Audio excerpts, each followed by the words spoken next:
Hey, good morning. It's Friday, April 9th. Thanks so much for being here this morning. The thought for the day is about the gift of mourning. Not the gift of mourning as in the sun coming up, but the gift of mourning as in the sense of loss. And that may seem like a kind of a counterintuitive way to look at things. Why is mourning, or how can mourning be a gift? But when we look at the Beatitudes, and we're going to do, you can probably figure out, we're going to do some thoughts about the Beatitudes. We talked about poor in spirit just the other night.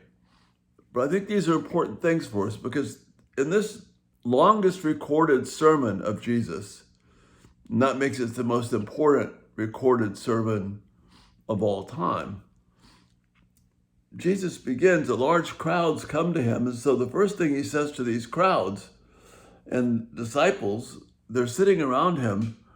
And in the beginning of Matthew's gospel, the first thing he says to them is, "Blessed are those who are poor in spirit."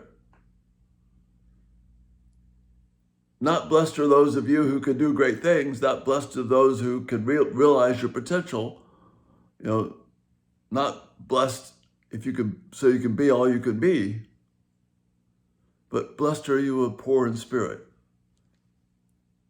Blessed are those of you who are humble before God. So he right away begins doing something which is very different than what we would expect. But then he adds to it.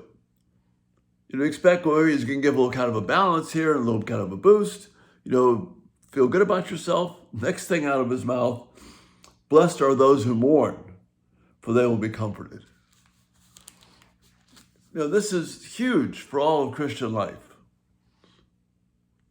particularly for parenting, but really for any of us who are alive and see the mess in this world.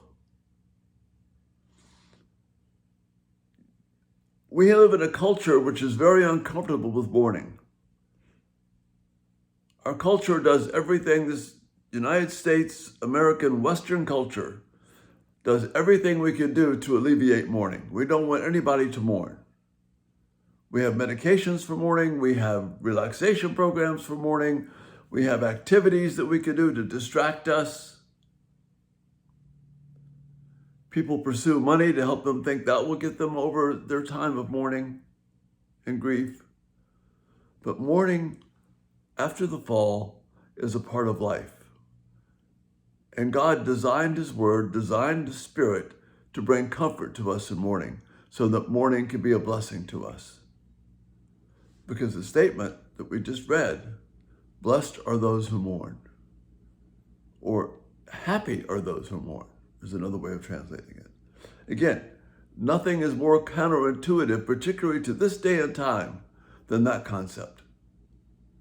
Historically, people dealt with loss as more of a matter of place, and it wasn't the tragic event that it is now. Because you see, we think with the self-esteem movement, with all the pressures that are happening, with all the things that we are told that we are deserved, with all the entitlements that we are supposed to be given, mourning is not part of that picture.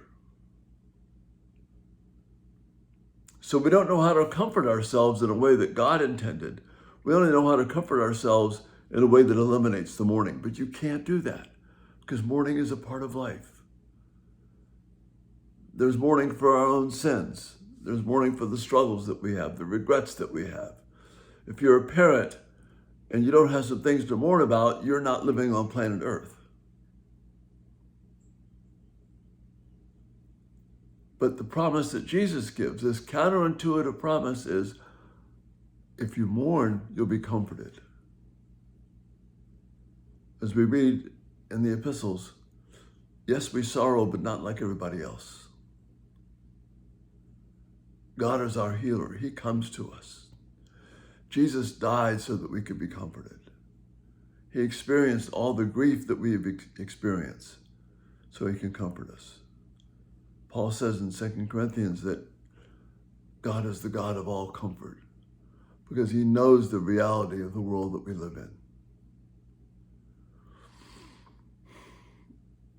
We need not to run from those things that cause us to mourn. We need to look at them.